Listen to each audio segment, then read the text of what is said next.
Olá, congressistas, participantes do segundo Congresso de Direito Médico, organizado pela professora doutora Alessandra Prado. É para mim um prazer poder participar em um dos painéis, das palestras gravadas deste congresso tão conceituado em nível de Brasil. Eu sou Mayrin Kellyson Pérez Vanderlei, sou advogado, sou mestre em Direito da Regulação pela Fundação Getúlio Vargas, Escola de Direito Rio de Janeiro. Tenho especialização em Direito Médico pela PUC-Rio e especialização em Direito Empresarial com ênfase em Societário pela FGV Rio. E é uma alegria poder trazer para vocês informações, conhecimento acerca de uma das áreas do direito médico e da saúde que não é tão trabalhada no meio acadêmico ou não há tantos artigos assim, que é a regulação do mercado da saúde. Mais especificamente sobre a cosmiatria. Daí a temática da nossa palestra é cosmiatria e os conflitos regulatórios entre os conselhos profissionais de saúde no Brasil.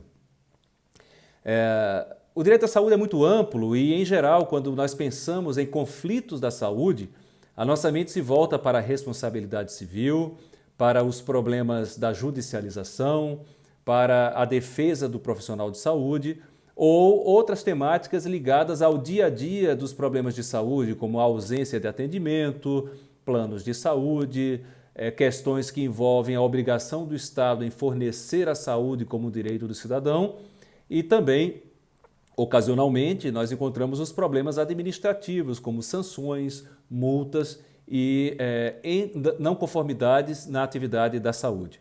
Mas a regulação também faz parte do mercado da saúde. Como, por exemplo, nós temos uma Agência Nacional de Saúde Suplementar que coordena toda a questão da saúde que foi entregue à iniciativa privada como suplemento à obrigação de o Estado fornecer saúde para todos os cidadãos. E aí nós conhecemos a ANS, né? Mas o mercado da saúde, ele não é apenas atenção para as pessoas que precisam de um profissional ou porque estão doentes. A cosmiatria é uma realidade nesse sentido. E o que é cosmiatria? A cosmiatria é exatamente aquela parte das ciências da saúde, mais especificamente da dermatologia, levando-se em conta que o CFM entende que a cosmiatria é a atividade privativa dela, e daí começam a nascer os conflitos, que envolve a beleza, a saúde estética do que passou-se a chamar de paciente estético.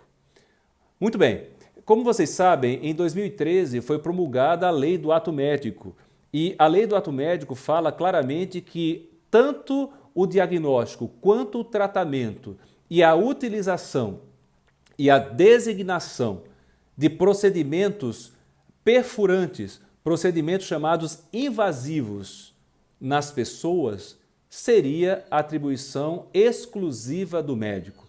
A partir então da Lei do Ato Médico, esse se tornou como um marco regulatório para o exercício de várias atividades, dentre as quais a cosmiatria. Porque os principais procedimentos cosmiátricos que nós conhecemos hoje são a aplicação de toxina botulínica, que seria o famoso Botox, os preenchedores cutâneos, ácido hialurônico e outros, além de outras atividades cosmiátricas como o peeling químico ou mecânico, a dermoabrasão, a utilização da luz pulsada, o laser, enfim. Mas vamos nos ater aqui basicamente à questão dos métodos invasivos, e especialmente botox e preenchimentos cutâneos. No momento em que essa norma entrou em vigor, os médicos em geral entenderam que era atribuição apenas sua e outras atividades e outros profissionais que não estivessem diretamente abarcados por essa norma estariam impedidos, a contrário senso, de exercer a cosmiatria. E foi o que aconteceu. Biomédicos, farmacêuticos, enfermeiros, cirurgiões dentistas e fisioterapeutas passaram a expedir resoluções normativas que permitiam aos seus profissionais realizar procedimentos invasivos.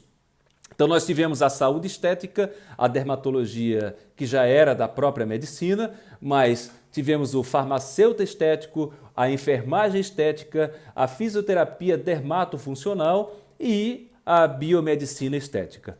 Ora, a nossa intenção aqui não é encontrar quem é o profissional que está mais habilitado a realizar a atividade, até porque todos eles são treinados, são capacitados. Aliás, os conselhos federais passaram a incluir e expedir normas muito severas sobre a formação, pós-graduação, cursos de extensão, enfim.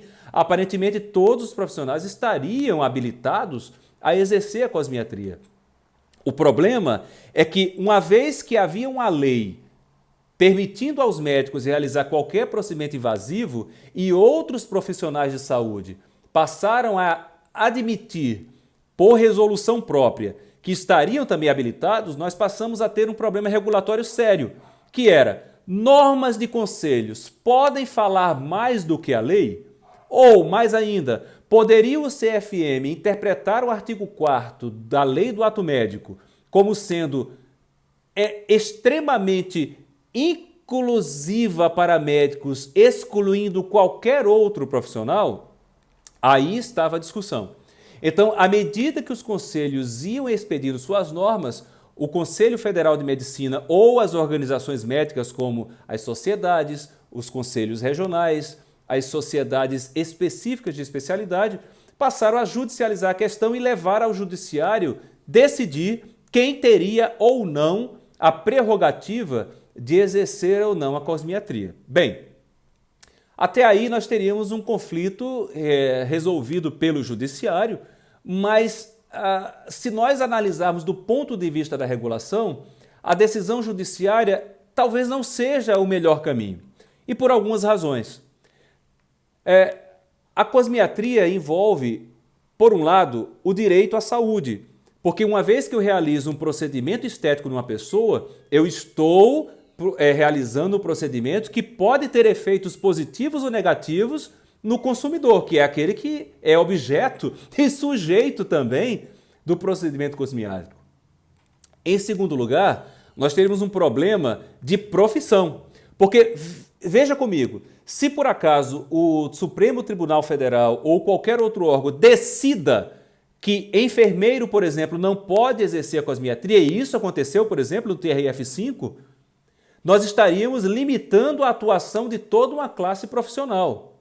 E mais, nós teríamos também um problema de ordem econômica, porque sendo a cosmiatria uma atividade econômica que precisa ser regulada de alguma forma, você restringir a uma única classe a sua atividade poderia significar uma reserva de mercado. Muito bem.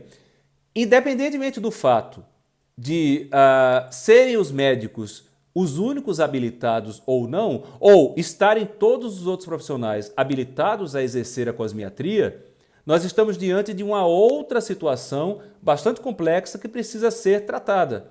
Observando as ações judiciais que judicializaram a temática da cosmiatria, nós percebemos que, na verdade, o que está em interesse ali não é necessariamente o aspecto econômico da atividade cosmiátrica ou a questão da liberdade de profissão como direito constitucional garantido, ou mesmo a preocupação com os consumidores, os pacientes. A judicialização, ela se dá como uma tentativa de utilizar o judiciário como ferramenta de atender interesses privados deste ou daquele grupo profissional. E aqui eu falo sem nenhum preconceito para uma classe profissional ou outra, mas raciocinem comigo. Se o judiciário decide que fisioterapeutas não podem exercer cosmiatria, qual é a consequência lógica? Todas as resoluções do Conselho Federal de Fisioterapia e enfermeiros, no caso o COFEM, e biomedicina em relação ao CFBF, enfim, CFBM. Se essas resoluções não são legais ou estão contra a norma, o resultado é: alijamos toda essa classe profissional e determinamos que os médicos são os únicos legítimos a exercer a cosmiatria. Então, à medida que as resoluções foram surgindo, elas têm como objetivo não necessariamente regulamentar a profissão ou visar a proteção deste ou daquele cidadão que se submete a um procedimento cosmiátrico, um procedimento da área da saúde. Ele busca atender a interesses privados dos conselhos dos quais representam. E aqui eu balizo todos os conselhos uns com os outros, porque, obviamente, se o resultado for a lei do ato médico só permite a médicos aplicar botox, por exemplo, óbvio que o resultado é para os médicos. Mas quando o Conselho Federal de Biomedicina expede uma resolução dizendo que eles estão liberados a fazer, também é um interesse privado. E mais, um interesse privado que é garantido por meio de um órgão que tem natureza pública. Embora eu defenda particularmente que a natureza jurídica dos conselhos profissionais de fiscalização da saúde seja híbrida, a natureza pública é inconteste no que se refere ao foro, é a Justiça Federal que decide, a questão da cobrança das mensalidades, podem executar, inclusive, enquanto dívida ativa, né, os títulos não pagos, enfim. Então, a questão da regulação da cosmiatria, ela vai além de se CFM ou CFM Bio é ou não competente para expedir regulações. Eles são competentes, mas quais os interesses envolvidos? Qual o resultado disso? Cosmiatria é uma atividade de interesse público ou é uma atividade qualquer? Qualquer ela não é, porque no final das contas há externalidades que envolvem um consumidor que é hipossuficiente e que é ou beneficiado ou prejudicado por um procedimento que eventualmente não seja corretamente aplicado.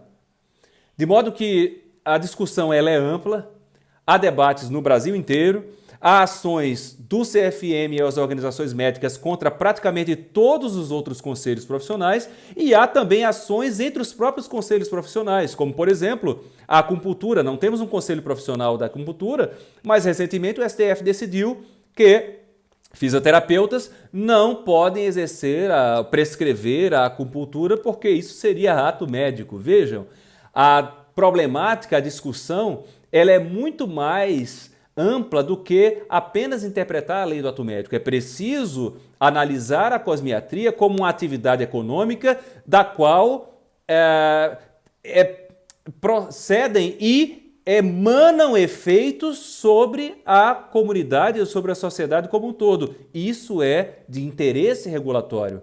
Então, na nossa visão, chegamos à conclusão de que quando há judicialização da atividade cosmiátrica, estamos falando de interesses privados exercidos por organizações públicas, porque é o grupo econômico profissional ali que está em jogo, cujos direitos estão em jogos.